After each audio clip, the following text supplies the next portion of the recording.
It seems we're not talking about some strange, eccentric kind of Unabomber personality. Mm-hmm.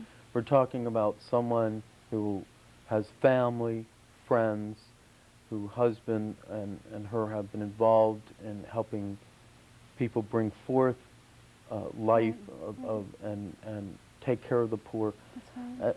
It's such a baffling thing. Yeah. It really is. And I think there was a pastor in Nazi Germany who spoke out against Nazism and how the churches should be involved in helping save the Jewish people. Mm-hmm. And in fact, I believe he penned the words that cheap grace avails us nothing.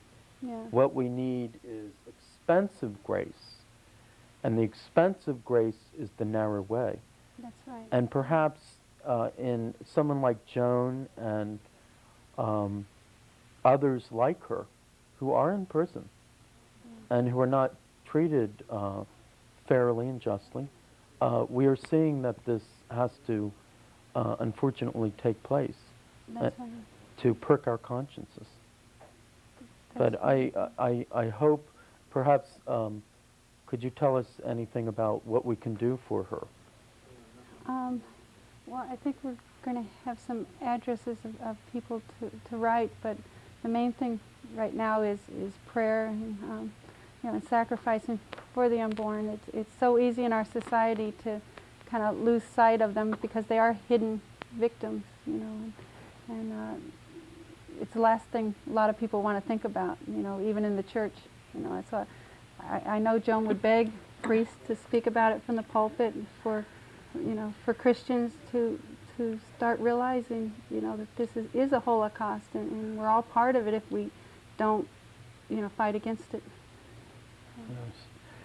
Well, I understand there is a book written about your sister. Yes, it was done by Richard Catanguido. It's called The Prison Letters of Joan Andrews, and it has a letter from Mother Teresa of Calcutta to Joan when Joan was in jail. A beautiful letter. Took us 2 months to get it into her, but is it short enough for you to read? it is.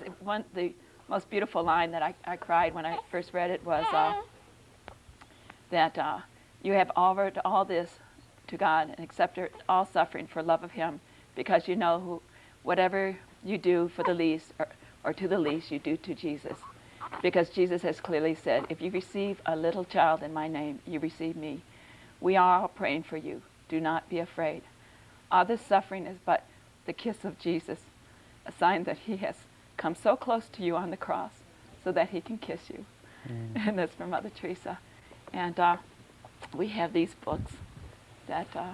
and these books are used for the Defense Fund, I understand. Yes.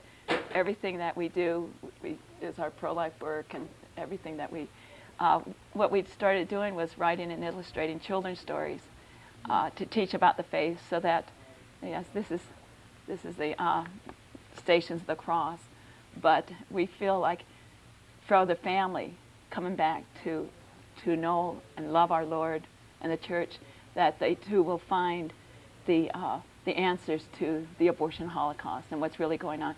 They'll be not afraid of the truth of why abortion is legal in our land, what's really going on in our government, and everything, that they'll come to truth, and then they won't be afraid anymore either. Well, we want to thank you. It's time to close, and we want you to come back, tell us about your sister Joan. It's a teachable moment, and we hope we all learn the lesson. Thank you for coming. God bless you.